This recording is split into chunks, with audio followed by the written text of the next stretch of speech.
Hello, je vais te parler de la difficulté de beaucoup d'entrepreneurs, si c'est pas tous, de se couper du travail après sa journée de travail.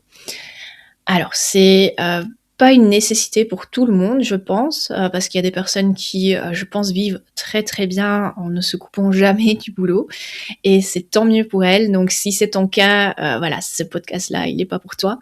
Mais si tu es comme moi, que tu as besoin de t'évader aussi en dehors de ton boulot et que tu aimes bien être en paix dans ta tête et que finalement tu ressasses énormément de choses liées donc au boulot ou que tu essayes que tu te fais des films catastrophes, des scénarios catastrophes de tout ce qui pourrait arriver, par exemple après la livraison d'un service ou par exemple un soin ou un entretien, ou des solutions que tu as mis en place pour la personne, que tu ressasses, que tu te dis est-ce que le client va pas m'appeler quelques heures ou quelques jours après pour venir me taper sur la tête avec son produit ou me dire que ça ne va pas et que je vais devoir résoudre des problèmes et finalement avoir cette anxiété qui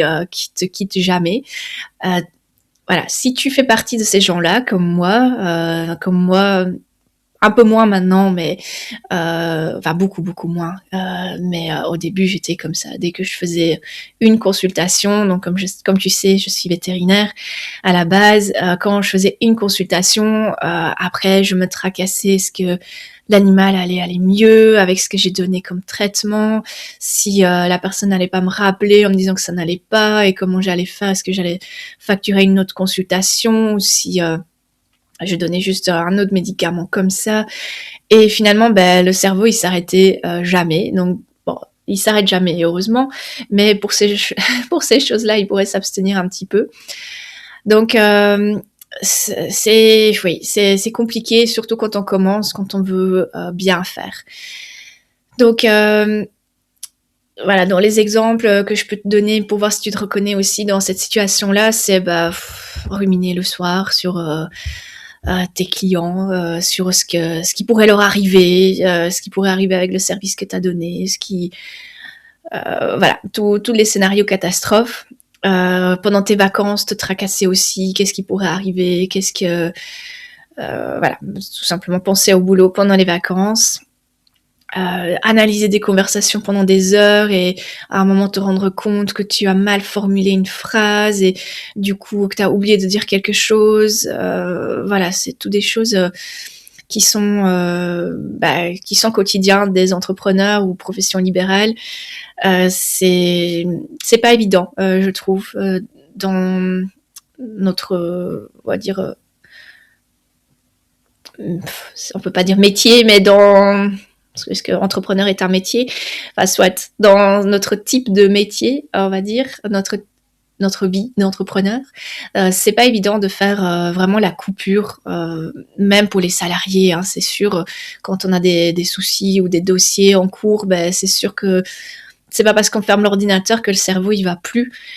Mais voilà, moi je m'adresse surtout aux entrepreneurs, donc je sais que c'est compliqué de se détacher finalement des clients, de les laisser partir dans la nature, sachant qu'à tout moment ils pourraient rappeler, dire que ça ne va pas, qu'il faut les aider. Donc le résultat c'est bien sûr la charge mentale qui explose, surcharge du cerveau, le fait de pas jamais se reposer finalement, d'être tout le temps en vigilance, d'être tout le temps anxieux et de jamais pouvoir se détendre.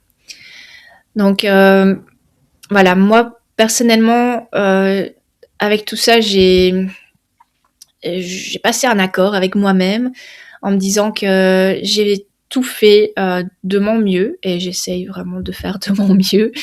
Et que tout ne dépend pas de ma volonté.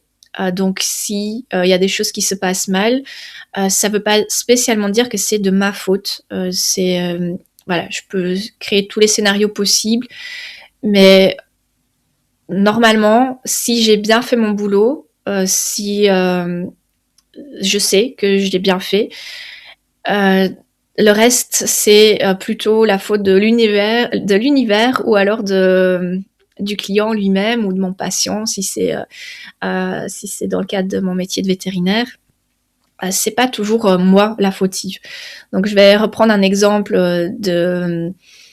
par exemple de mon salon de toilettage. Si mon employé va coiffer ou toiletter un chien et que voilà, malheureusement il s'est pas bien laissé faire, qu'elle a pas pu éliminer tous les boules de poils par exemple qu'elle aurait dû, c'est voilà, elle a vraiment fait de son mieux. Donc si le client n'est pas content, et ben malheureusement c'est comme ça. Donc on pourrait pas faire mieux. Alors il faut passer à l'étape d'après où il faut sédater l'animal pour avoir plus facile.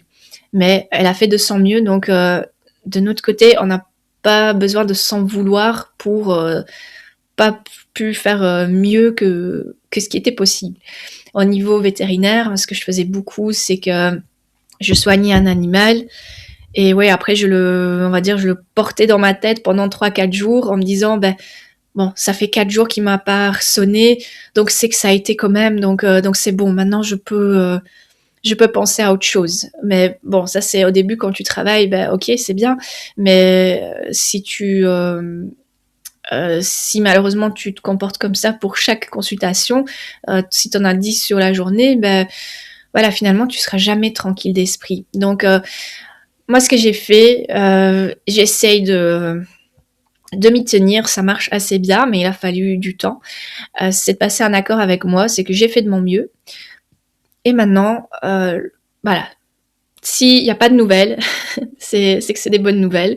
Donc si on m'appelle pas, c'est que tout va bien. Et voilà, je sais qu'il y a plein de choses qui pourraient mal se passer, mais normalement, il n'y a plus rien qui est de ma faute en fait.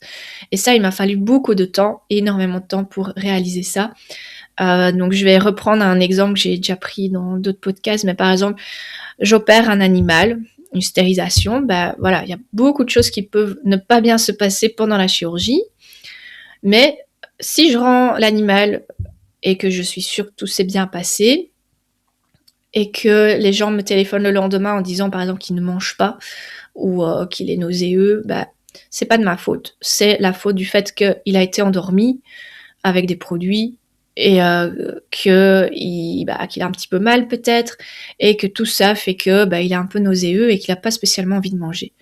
Mais c'est pas de ma faute personnellement. C'est la faute au fait qu'il a dû se faire opérer malheureusement. Si par exemple quelques jours après il arrache ses poings, moi j'ai prévenu les gens de soit de mettre une collerette, un body ou de surveiller. Ils l'ont pas fait, l'animal a fait qu'à sa tête, eh bien de nouveau c'est pas de ma faute. Donc j'ai réussi en fait à décortiquer les services que je rends via mes différentes activités en me disant moi je donne mon maximum et finalement après c'est plus vraiment de ma faute ce qui arrive, c'est faute à l'univers, faute à pas de chance, faute à l'animal, au propriétaire. Donc à un moment on peut pas être responsable de tout. Donc et ça c'était assez dur à mettre en place, mais voilà, maintenant j'ai plus ou moins bien réussi, on va dire dans presque 100% des cas, maintenant j'arrive à le faire.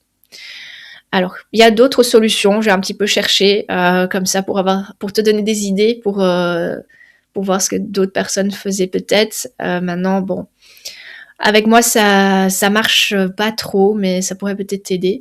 Donc une solution, c'est d'avoir un rituel de fin de journée, donc pour vraiment essayer de faire une coupure avec le boulot. Donc tu rentres, déjà avant de partir, tu fermes l'ordinateur.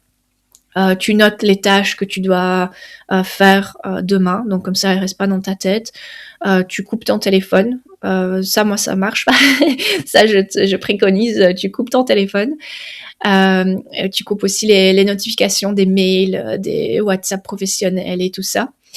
Alors voilà, tout ça vraiment pour dire de faire une coupure et éventuellement faire une méditation quand tu arrives à la maison, des étirements, changer de vêtements par exemple, ou faire une petite marche, même 10 minutes, juste pour dire ok là c'est la coupure, je fais autre chose.